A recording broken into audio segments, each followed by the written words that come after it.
अस्सलाम वालेकुम बच्चों।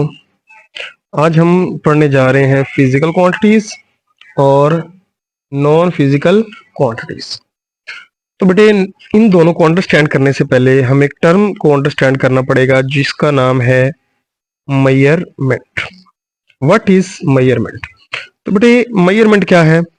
मेजरमेंट होता है कंपैरिजन।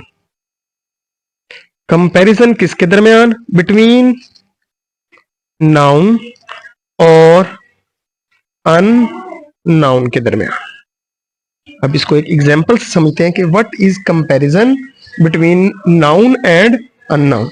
तो बेटे आपके सामने ये एक तरबूज नजर आ रहा है।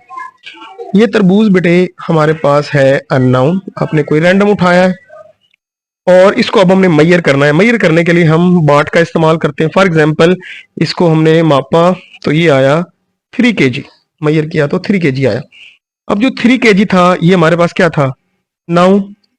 तो हम कंपैरिजन कर रहे हैं बिटवीन अननाउन एंड नाउन। अब इससे हमें श्योर हो गया है कि ये जो तरबूज है ये कितने केजी का है? 3 kg का। तो इस तरह हमने इसको 3 kg को क्या कर लिया? मेजर। तो यही चीज कहलाती है मेजरमेंट। यानी किसी भी अननाउन चीज को मेजर करने के लिए हमें किसी नाउन चीज के साथ क्या करना पड़ता है बेटे? कंपैरिजन करना पड़ता है। अब नेक्स्ट, मेजरमेंट के लिए हमें क्या क्या रिक्वायर होता है? तो बेटे मेजरमेंट के लिए हमें 2 चीजें रिक्वायर है। नंबर 1 हमें चाहिए मैग्नीट्यूड किसी भी चीज की, और दूसरे नंबर पे चाहिए हमें यूनिट। अगर ये 2 चीजें हैं तो हम आसानी से मेजरमेंट कर सकते हैं। आप तरबूज को ही लीजिए। तरबूज था 3 kg का। अब बेटे जो 3 है वो है मैग्नीट्यूड और जो किलोग्राम है वो इसका क्या है? यूनिट। अगर हमारे पास ये 2 चीजें आ जाती हैं तो इसका मतलब है हम किसी भी चीज की मेजरमेंट कर सकते हैं। तो ये था बेटे कंसेप्ट किसका? मेजरमेंट का। अब बेटे आते हैं हम असल टॉपिक की तरफ जिसका नाम है physical quantities and non physical quantities. तो बेटे ऐसी quantities which can be measured, ऐसी क्वांटिटीज जिनको हम मेजर कर सकते हैं। अब मेजर्ड का मतलब है हम उनकी मेजरमेंट ले सकते हैं। मेजरमेंट ले सकते हैं मतलब हम उनका कंपैरिजन कर सकते हैं। लाइक मैस, अभी हमने मैस ही मेजर किया था। आप किसी की लेंथ फाइंड कर सकते हैं चीज की कि वो कितनी लंबी है, चौड़ी है, वगैरह वगैरह।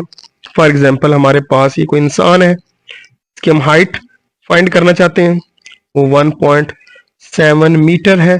तो ये 1.7 क्या हुआ? मैग्नीट्यूड, और मीटर क्या हुआ? यूनिट। तो हमने इसकी मेजरमेंट कर ली। हमें किसी भी इवेंट का टाइम फाइंड करना है। फॉर एग्जाम्पल हमने एक बॉल को ऊपर फेंका और वो ऊपर से नीचे हमारे हाथ में आई, उसमें लगा टाइम 3 सेकंड। अब 3 क्या हुआ? मैग्नीट्यूड, और सेकंड उसका क्या हुआ? यूनिट। तो आई होप आपको अंडरस्टैंड हो गया होगा कि फिजिकल क्वांटिटीज वो क्वांटिटीज हैं जिनको हम मेजर कर सकते हैं। और उनकी एग्जांपल मैंने क्या दी? मैस, लेंथ, टाइम, और भी काफी सारी चीजें हैं जो फिजिकल क्वांटिटीज में आती हैं। तो आप अगर इनकी तादाद की बात करें तो ये अनलिमिटेड होती हैं, बहुत ज्यादा होती हैं। उसके बाद जो दूसरी बेटे आती है हमारे पास नॉन फिजिकल क्वांटिटीज। अब आप इनको अगर इनको कंपैरिजन करो तो which can not be measured, ऐसी क्वांटिटीज जिनको हम मेजर नहीं कर सकते उनको क्या बोलते हैं? Non physical quantities. अब इसमें क्या आती हैं? इसमें आती हैं फीलिंग्स। आप खुश हैं तो कितना खुश हैं हम मेजर नहीं कर सकते।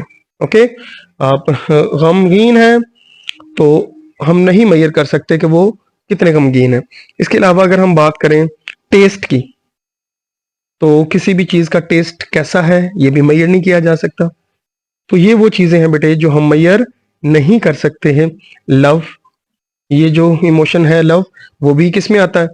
नॉन फिजिकल क्वांटिटीज में। तो ये जितनी भी चीजें मैंने यहाँ पे लिखी हैं, लाइक फीलिंग्स, टेस्ट, लव, ये सारी बेटे हमारे पास कौन सी आती हैं?